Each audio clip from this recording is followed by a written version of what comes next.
এই কথাটা আজকে আপনাদেরকে শুনতেই হবে। বাংলাদেশের যে কোনো ইস্যুকে কেন্দ্র করে নিয়ে এদেশের একটি রাজনৈতিক দল, এদেশের সরকার চায় যে ইসলামকে ধ্বংস করার জন্য। তারই বাস্তবায়ন হিসেবে আমরা আজকে দেখছি বাংলাদেশ জামাত ইসলাম ও ইসলামী ছাত্র শিবিরকে তারা নিশ্চিহ্ন ঘোষণা করেছে, তারা বাতিল ঘোষণা করেছে। তো চলুন এর ইতিহাসটা আমরা দেখে আসি। বাংলাদেশ জামাত ইসলাম ইসলামী ছাত্র শিবিরকে আজকে নিষিদ্ধ ঘোষণা করা হয়েছে। কিছু কথা না বলে পারলাম না, কেন বাংলাদেশ ইসলাম ছাত্র শিবির ও বাংলাদেশ জামাত ইসলামীকে নিষিদ্ধ করা হয়েছে, এর প্রতিবাদ আমাদেরকে করতেই হবে। এর প্রতিবাদ হবে আমাদের নীরব প্রতিবাদ। আমরা এই নিষিদ্ধের তীব্র নিন্দা জানাচ্ছি। আমরা বলতে চাই যে বাংলাদেশ জামাত ইসলাম ইসলামী ছাত্র শিবিরকে নিষিদ্ধ করেছে এদেশের একটি মাত্র স্বার্থান্বেষী রাজনৈতিক দল, যারা এদেশ থেকে লুটে খেতে চায়, যারা ক্ষমতা লোভী, যারা নারী লোভী, যারা অর্থ লোভী, যারা সম্পদ লোভী, তারা এই বাংলাদেশ জামাত ইসলাম ও ইসলামের ছাত্র শিবিরকে নিষিদ্ধ ঘোষণা করতে চায়। তাদেরকে নিষিদ্ধ করে দিয়ে তারা বাংলাদেশে এই রাজতন্ত্র কায়েম করতে চায়। তারা বাংলাদেশের মানুষের কথা ভাবে না, বাংলাদেশের সম্পদ, এদেশের স্বাধীনতা সার্বভৌমত্বের কথা তারা ভাবে না। তারা শুধু ভাবে নিজেদের কথা, নিজেরা কিভাবে ভালোভাবে চলবে, নিজেরা কিভাবে নিজেদের অর্থ সম্পদ তৈরি করবে, দেশে সেটা পাচার করবে, নিজেদের পেট কিভাবে মোটা করবে, নিজেদের ব্যাংক অ্যাকাউন্ট, গাড়ি বাড়ি কিভাবে করবে, এটা নিয়ে তারা পড়ে আছে। এবং এর পথের অন্তরায় হচ্ছে বাংলাদেশ জামাত ইসলাম। বাংলাদেশ জামাত ইসলাম থাকলে এদেশের বুকে যদি বাংলাদেশ জামাত ইসলাম ইসলামের ছাত্র শিবির থাকে, তাহলে তারা এটা সুন্দরভাবে পরিচালনা করতে পারছে না। তারা মদ, তারা নারী, তারা জুয়া, তারা হত্যা, এই সকল কর্মকাণ্ডগুলো তারা ঘটাতে পারতেছে না। এই জন্য তারা এই যে ছাত্র আন্দোলনের ইস্যুকে সামনে রেখে তারা ইসলামী ছাত্র শিবির ও বাংলাদেশ জামাত ইসলামকে তারা নিষিদ্ধ করে দিল। এখন আমার তো মনে হয় যে এই যে ছাত্র সমস্যা, এই ছাত্র সমস্যা একটা রাজনৈতিক বিশেষ দলই ঘটিয়েছে। এই ছাত্রদেরকে হত্যা করা, এই যে দেশের সম্পদ নষ্ট করা, বিভিন্ন সম্পদ অগ্নিসংযোগ করা এবং সাধারণ ছাত্রদেরকে মারা, এটা একটি মাত্র রাজনৈতিক দল করেছে। তারা একটি উদ্দেশ্য করেছে, সেটা হচ্ছে যে এটা করার মাধ্যমে আমরা বাংলাদেশ জামাত ইসলামকে, ইসলামী ছাত্র শিবিরকে নিষিদ্ধ করতে পারবো। আমরা যদি দেশে অরাজকতা তৈরি করতে পারি, আমরা যদি ছাত্রদেরকে হত্যা করতে পারি, ছাত্রদেরকে গুলি করে মারতে পারি, যদি দেশের সম্পদ ধ্বংস করে দিতে পারি, একটা অরাজনৈতিক অবস্থা দেশে যদি আমরা তৈরি করতে পারি, তাহলে এই ইস্যুকে সামনে রেখে আমরা বাংলাদেশ জামাত ইসলাম ও ইসলামের ছাত্র শিবিরকে আমরা নিষিদ্ধ করতে পারবো, আমরা তাদেরকে ধ্বংস করতে পারবো। এই বাংলাদেশ জামাত ইসলাম ইসলামের ছাত্র শিবিরকে নিষিদ্ধ করার লক্ষ্যে বাংলাদেশের এই অরাজকতা তৈরি করেছে একটি মাত্র রাজনৈতিক দল। তারা শুধুমাত্র তাদের স্বার্থ হাসিলের জন্য এটা করেছে, অন্য কোনো উদ্দেশ্য হাসিলের জন্য নয়। আপনারা জানেন যে বাংলাদেশের বুকে বাংলাদেশ জামাত ইসলামী ছাত্র শিবির একটি আদর্শ দল। তারা একটি আদর্শ লালন করে এদেশের বুকে স্বাধীনতা সার্বভৌমত্ব, এদেশের গণতন্ত্র, এদেশের ইসলামী আন্দোলন রক্ষার জন্য, এদেশের মানুষের কাছে শান্তি ফিরিয়ে দেওয়ার জন্য, আল্লাহর জমিনে আল্লাহ দ্বীন কায়েম করার জন্য তারা কাজ করে। তারা ইহকালীন শান্তি এবং পরকালীন মুক্তির জন্য কাজ করে। আর এই যে রাজনৈতিক দল যারা স্বার্থান্বেষী, তারা তাদের স্বার্থ হাসিলের জন্য ইসলামী ছাত্র শিবির ও বাংলাদেশ জামাত ইসলামকে তারা কি করতে চায়, তারা ধ্বংস করতে চায় এবং তারা নিষিদ্ধ ঘোষণা দাবি করেছে এবং সেটা পাশ করেছে। এখন দেখেন, এটা তো একে একে হয়নি। বাংলাদেশ জামাত ইসলামকে ধ্বংস করার জন্য তারা কি ট্যাগ দিয়েছে, যুদ্ধ অপরাধের ট্যাগ দিয়েছে। তারা বলেছে যে যুদ্ধের সময় বাংলাদেশ জামাত ইসলামী তারা বিরোধিতা করেছে। এই যুদ্ধ অপরাধের ট্যাগ দিয়ে তারা বাংলাদেশ থেকে ইসলামী আন্দোলন, বাংলাদেশ জামাত ইসলামের ছাত্র শিবিরকে নিশ্চিহ্ন করে দিতে চেয়েছে।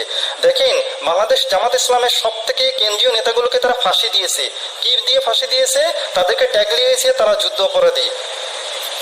যখন যুদ্ধ অপরাধী ট্যাগ দিয়ে বাংলাদেশ জামাত ইসলামকে নিশ্চিহ্ন করে দেওয়ার জন্য পায়তারা গ্রহণ করা হলো, তাদেরকে ফাঁসি দেওয়া হলো নেতাকর্মীদেরকে, তখন দেশে এবং বিদেশের সকল জায়গা থেকে প্রশ্ন উঠেছে যে যুদ্ধ অপরাধের বিচার করতে হলে আগে সংজ্ঞা নিরূপণ করতে হবে, তারপরে যুদ্ধ অপরাধের বিচার করতে হবে। কিন্তু যখন যুদ্ধ অপরাধের সংজ্ঞা নিরূপণ করা হয়েছে, সেখানে বলা হয়েছে যে যুদ্ধ অপরাধ হচ্ছে তারা যারা সরাসরি যুদ্ধে অংশগ্রহণ করে অসংখ্য মানুষকে হত্যা করেছে। যুদ্ধ অপরাধ হচ্ছে তারা যারা যুদ্ধে অংশগ্রহণের মাধ্যমে অপরের বাড়িতে অগ্নিসংযোগ করেছে, লুটপাট করেছে। যুদ্ধ অপরাধ হচ্ছে তারা যারা যুদ্ধে অংশগ্রহণের মাধ্যমে আমাদের অসংখ্য মা বোনের ইজ্জতকে লুণ্ঠন করেছে। আমরা আল্লাহকে সাক্ষী রেখে বলতে পারি, খুব জোর গলায় বলতে পারি, এ সকল তিনটি কোনো অপরাধের সাথে আমাদের নেতাকর্মীদের কোনো সম্পর্ক নাই, কোনো সম্পর্ক নাই। তাদের অপরাধ একটাই, তারা মানুষকে আল্লাহর দিনের কথা বলে, তারা মানুষদেরকে আল্লাহর কথা পথে ডাকে, কোরআনের কথা বলে, রাসূলের কথা বলে। এই একটি মাত্র অপরাধের কারণেই আজকে তাদেরকে জোরপূর্বক জুলুম করে নির্যাতনে তাদেরকে আটকে রাখা হয়েছে, ফাঁসি দেওয়া হয়েছে এবং তাদের দলকে ব্যান্ড করে দেওয়া হয়েছে। এখন দেখেন, যে তিনটি অপরাধে বাংলাদেশ জামাত ইসলামকে যুদ্ধ অপরাধী বলা হয়, সেই তিনটি কোনো অপরাধের সাথে বাংলাদেশ জামাত ইসলামের কোনো সম্পর্ক নাই। বাংলাদেশ জামাত ইসলামের কোনো নেতাকর্মী তখন সরাসরি যুদ্ধে অংশগ্রহণ করে নাই মুক্তিযুদ্ধের বিরুদ্ধে। বাংলাদেশ জামাত ইসলামের কোনো নেতাকর্মী অপরের বাড়িতে সংযোগ করেনি।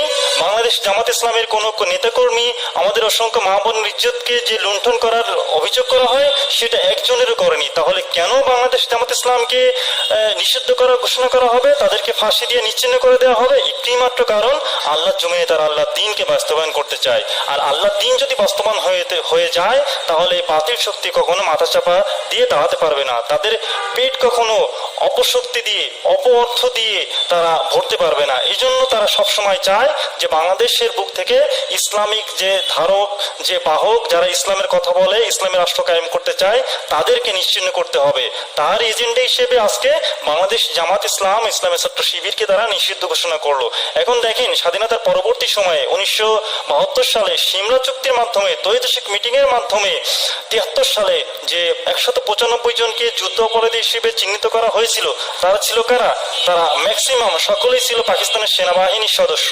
কিছু লোক ছিল যারা দেশের, কিন্তু দেশের এই পরিস্থিতিতে যখন 195 জনকে যুদ্ধ অপরাধী হিসেবে চিহ্নিত করেছিল, তাদেরকে বঙ্গবন্ধু শেখ মুজিবুর রহমান সাধারণ ক্ষমা করে দিয়ে সেই যুদ্ধ অপরাধী বিষয়টিকে সেখানে সম্পূর্ণভাবে মীমাংসিত করা হয়েছে।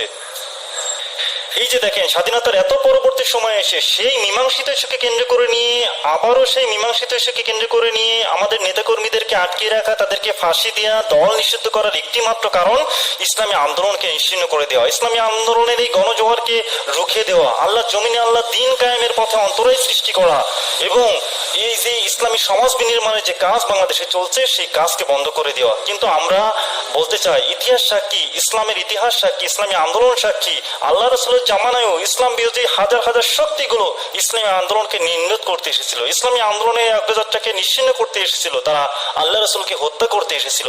কিন্তু আমরা দেখেছি যে ইসলামী আন্দোলনকে নির্মূল করতে এসে, আল্লাহ রাসূলকে হত্যা করতে এসে, আল্লাহ জমিনে আল্লাহ দ্বীন কায়েম করাকে তারা বাধা দিতে এসে তারা নিজেরা ইতিহাসে জায়গা করে নিয়েছে।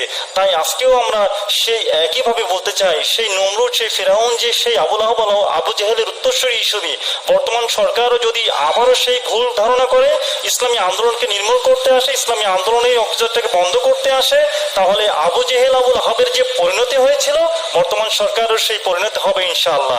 অতএব আমরা এই বর্তমান সরকারকে আহ্বান করব, এই সকল কর্মকাণ্ড থেকে ফিরে আসে, তারা যেন এই সকল কর্মকাণ্ড থেকে ফিরে আসে, তারা যেন বাংলাদেশে একটি স্বাধীন দেশ, এই স্বাধীন দেশে সকলের রাজনীতি করার অধিকার রয়েছে, সকলেরই সঠিক কথা বলার অধিকার রয়েছে, দেখার অধিকার রয়েছে, তাদেরকে সকলকেই সভা সমাবেশ করার অনুমতি দেওয়া হয়েছে। গণতান্ত্রিক দেশে সবারকে ভোটার অধিকার তাদেরকে আদায় করতে হবে, তাদেরকে সকল দাবি দাবা মেনে নিতে হবে এবং সকল কর্মসূচি বাস্তবায়নের সুযোগ সুবিধা দিতে হবে।